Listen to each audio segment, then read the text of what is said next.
am the CEO and co-founder at RacquetX. Tell us about RacquetX. What is RacquetX?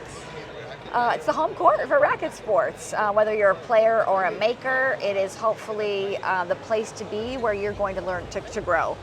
We want all sports to come together, from squash to pickle to paddle to tennis to pop tennis, badminton, you name it, to be able to learn from each other, so that one, we don't make the same mistakes, but two, that we all can grow together. Most likely, if you have a racket in one hand, you probably have a paddle in another. And we wanted to create an ecosystem where that can come to life.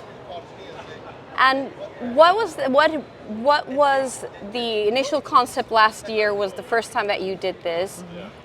What has been the evolution for this year? Oh, it's been amazing. Last year, year one is always proof of concept.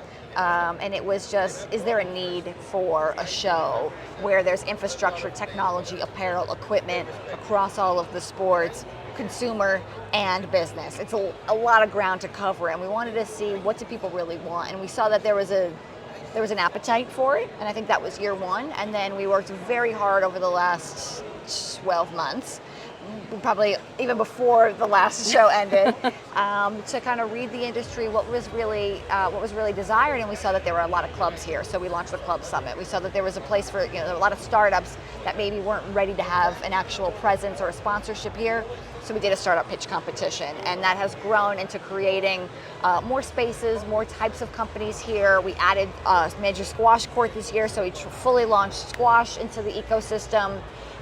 We doubled our numbers. We went from about 86 sponsors and brands that were represented to over 125, 2,000 people to about 5,000. But again, we don't have our numbers in officially yet, but I'm pretty sure we're pretty close to 5,000. Wow. And you've had, throughout the whole weekend, you've had different speakers, different topics. You also had Premier Paddle on the other room. What were the key topics that you wanted to discuss and that were relevant to the industry that you have seen were thriving this year? I mean, I think everyone's interested in what's happening with AI, so we had some sessions. Paddle, of course, is on the rise here in the US, so there was a lot of chatter and a lot of interest in that. There's a paddle focus group going on as we speak, with just what are some of the bigger issues that could potentially stop growth here.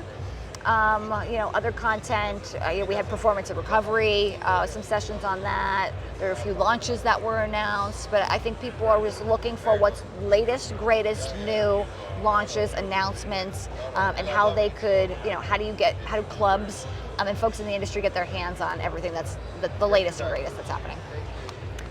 What is your vision in terms of where do you want this to go in the next few years? I mean, we're creating this for the industry, right? So we can't do this without understanding their needs constantly. So we're trying to be in the fields with them and building as much momentum with the industry as possible. And I say that in terms of our growth because, we have to understand the folks who are walking around this floor and the folks who are exhibiting. I think we'd like to continue to grow. I'd love to see us. I think doubling might be a lot next year, but I want to see healthy growth. I want to see new types of companies coming in, and we certainly want to bring in fully integrate table tennis, badminton, etc. into the fold. So I think every year we're looking to find a new segment that we can bring into the mix and start to really nurture them to have a really successful show. So hopefully they grow along with the rest of the industry.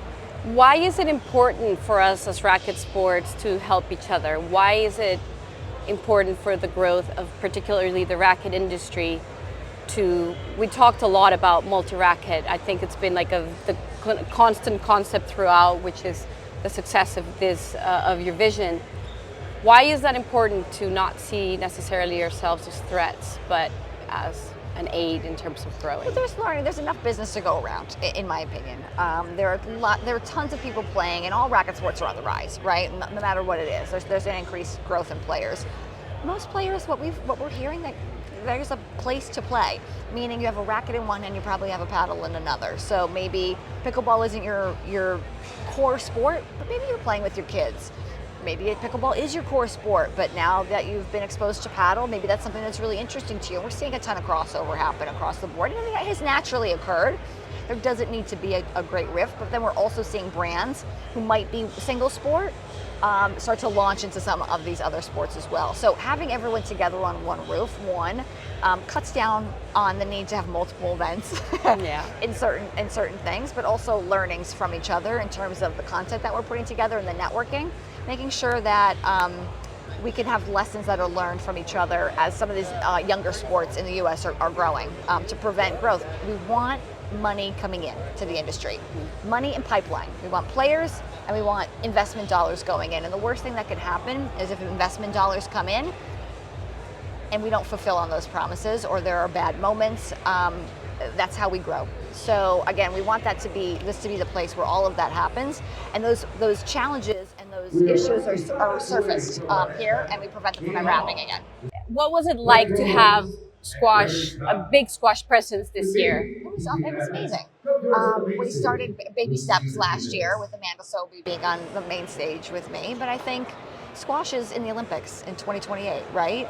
You're going to be representing our entire industry, and if this is an industry event, we want to make sure we rally behind each other, support, and cheer each other on, because soon after that, we hope that paddle and pickle end up in the Olympics too, and we don't ever want one of our sister or brother sports being abandoned. So I think for us, it was just making sure that we're showcasing something that's a major moment for one of the sports here, and to make sure that they shine over the next few years. And we are very grateful. We're so grateful that you've had us. We're grateful. And the court looks fantastic, center stage. What has been the feedback of the court and having? People are in awe. I mean, we really put it right front and center this year to make sure that it didn't go unnoticed and that people were exposed to it. Sounds like we had players of all different levels, some first timers getting in there, and that's like, to me, that's like the magical part, right? Is that maybe you haven't had a chance or were intimidated to play something. This is a great place where you can try new things.